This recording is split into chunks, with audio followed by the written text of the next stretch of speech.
A young woman is lying back on an inflatable raft, enjoying the sun like nothing in the world could touch her. But just beneath the surface, a blade silently slices through the rubber. She feels the cold water a second too late, and by then, the killer has already chosen his prey. 2.5 years later, the hunt reaches a boiling point. Police flood the canal from every direction. The exits are sealed. Water pumps roar to life, draining the entire area as if the city itself has declared war on one man. This time, the killer should have nowhere left to run. But when the water finally drops, the officers are stunned. There is no body, no suspect, nothing but an oxygen tank still working under the mud. Just as the operation starts to look like a complete humiliation, bubbles begin rising in a nearby pool.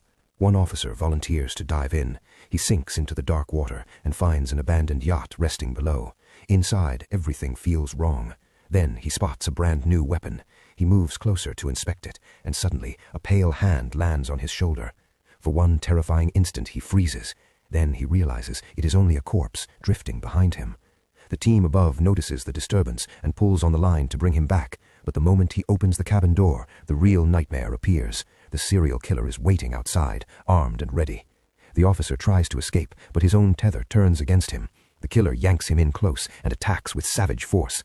Above the surface, bubbles erupt wildly, and the men on shore haul the rope with everything they have. It is no use. The officer is dragged under and swallowed by the canal.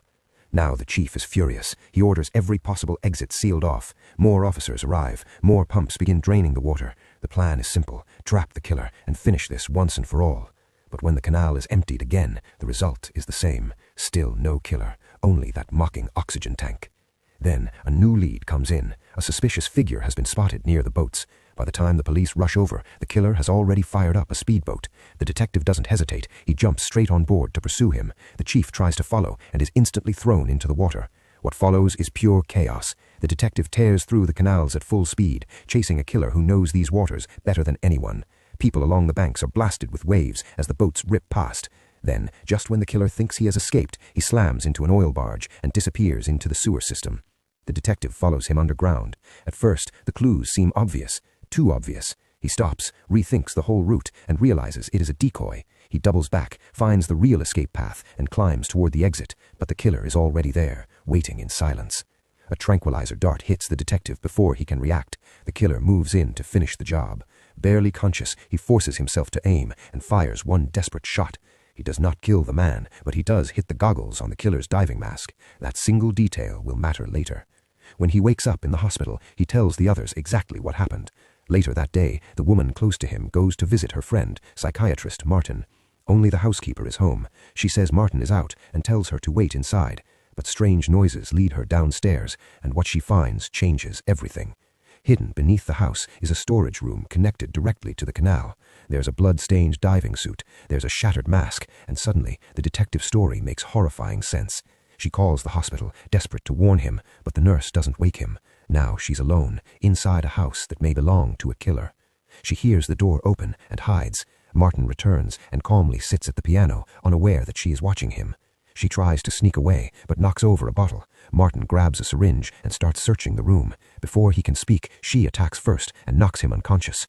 For one brief moment, she thinks it is over. Then, a dark figure bursts out of the water and grabs her, trying to drag her straight into the canal. She clings to the railing with everything she has. The metal starts to bend. She's seconds away from losing her grip, until gunshots shatter the silence.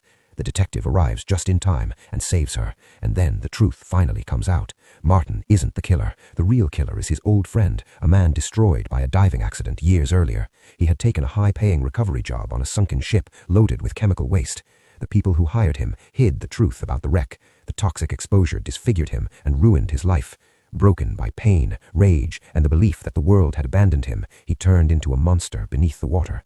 In the end, before the police can take him alive, he chooses to end his own life. And that's how the canal killer's story finally ends.